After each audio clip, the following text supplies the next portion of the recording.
નમસ્કાર મિત્રો અને વડીલો, તમારું બધાનું ગુજરાતી સ્ટોરી ચેનલમાં સ્વાગત કરું છું. દીકરીનો જન્મ થયા બાદ માતા અચાનક મૃત્યુ પામી તો દીકરીના પિતાને તેના સગા સંબંધીઓએ કહ્યું, આ દીકરી તો.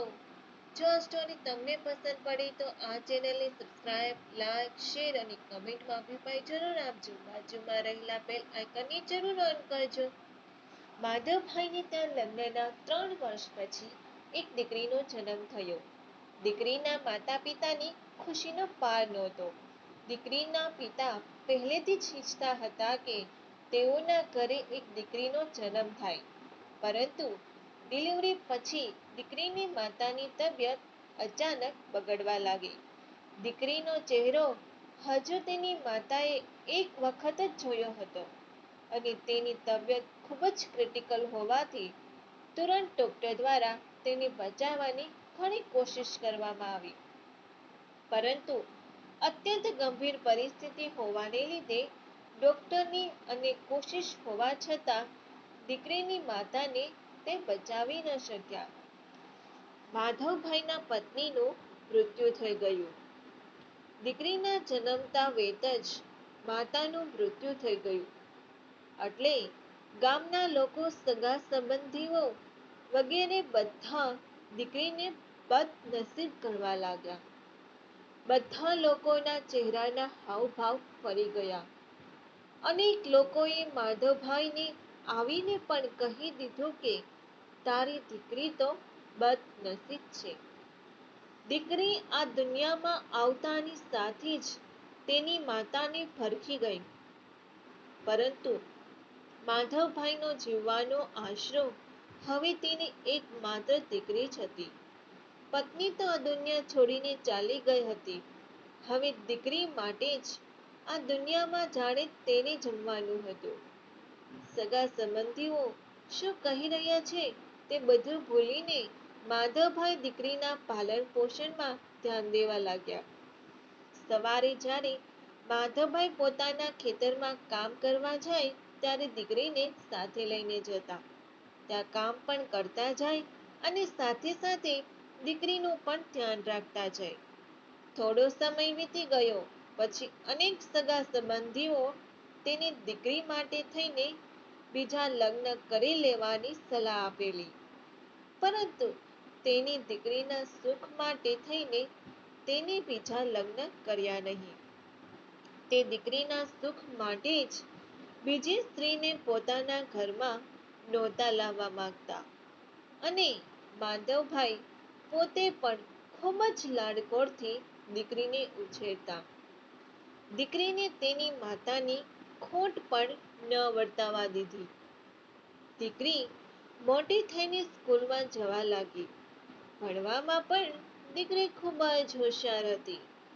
તેની દરેક કક્ષામાં દીકરીનો પહેલો નંબર આવતો અને ખૂબ જ સારા માર્કથી ઉત્તીર્ણ થતી.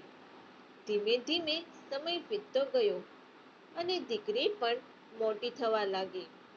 હવે દીકરી તેના પિતાની સાથે ખેતરમાં ઘણી કામમાં મદદ પણ કરાવવા લાગી અને કોઈ દિવસ જોયું ન હોય એટલો બધો સારો પાક તેના ખેતરમાં થવા લાગ્યો. દીકરી જેટલી ભણવામાં હોશિયાર હતી એટલી જ કામકાજમાં પણ હોશિયાર હતી. જે લોકો નાનપણમાં તેને બદનસીબ કહેતા હતા તે બધા લોકોના મોઢા ઉપર દીકરીને જોઈને જાણે તાળું લાગી જતું. દીકરીના કોલેજમાં આવવાનો સમય હતો. બાજુના નજીકના શહેરમાં તેને કોલેજ કરી. કોલેજમાં પણ ખૂબ જ સારા માર્ક્સ સાથે ઉત્તીર્ણ થઈ હોવાથી તેને સ્પર્ધાત્મક પરીક્ષાઓ આપીને આગળ ભણવા માટે તેમજ નોકરી માટે કોશિશો કરવા લાગી. થોડા સમય પછી આઈએએસ બની ચૂકી હતી અને થોડા સમયમાં મ્યુનિસિપલ કોર્પોરેશનમાં કમિશનર તરીકે તેની નિમણૂક કરવામાં આવી. ત્યાં પણ દીકરી ખૂબ જ નિષ્ઠા અને ઈમાનદારીથી સાથે પોતાનું કામ કરવા લાગી. માત્ર 2 થી 3 વર્ષમાં આખા શહેરની શકલ એવી રીતે બદલી નાખી કે શહેરનો વિકાસ જોઈને ઉચ્ચ મંત્રીઓ પણ તેનાથી ખૂબ જ પ્રભાવિત થઈ ગયા. દીકરીનું સન્માન કરવા માટે એક કાર્યક્રમ ગોઠવવામાં આવ્યો. આ કાર્યક્રમ દીકરીના મૂળ ગામમાં જ ગોઠવવામાં આવ્યો અને સન્માન સમારંભમાં ઉચ્ચ મંત્રીએ દીકરીની કામની તેમજ તેની ઈમાનદારીના ખૂબ જ વખાણ કર્યા. સાથે મંત્રીએ કહ્યું કે દીકરો હોય કે દીકરી, જ્યારે તેને ઘરમાંથી ખૂબ જ સારા સંસ્કાર તેમજ આગળ આવવા માટે સપોર્ટ મળે ત્યારે જ આ હોદ્દા ઉપર આવી શકાય છે અને આવી રીતે દેશની સેવા કરી શકાય છે. દીકરીના પિતા પણ સન્માન સમારંભમાં હાજર હતા અને મંત્રીજીની વાતો સાંભળીને તેની આંખમાંથી પણ અશ્રુધારા વહેવા લાગી. થોડા સમય પછી દીકરીનું સન્માન કરવાનો સમય આવ્યો. ત્યારે મંત્રીજીએ ગોલ્ડ મેડલ પહેરાવીને તેમનું સન્માન કર્યું અને માઇકમાં આવેલ ગામના લોકો તેમજ મહેમાનોને બે શબ્દ કહેવાનું આમંત્રણ અપાયું. ત્યારે સૌપ્રથમ દીકરીએ તેના પિતાજીને સ્ટેજ પર બોલાવ્યા અને તેનું વંદન કર્યું.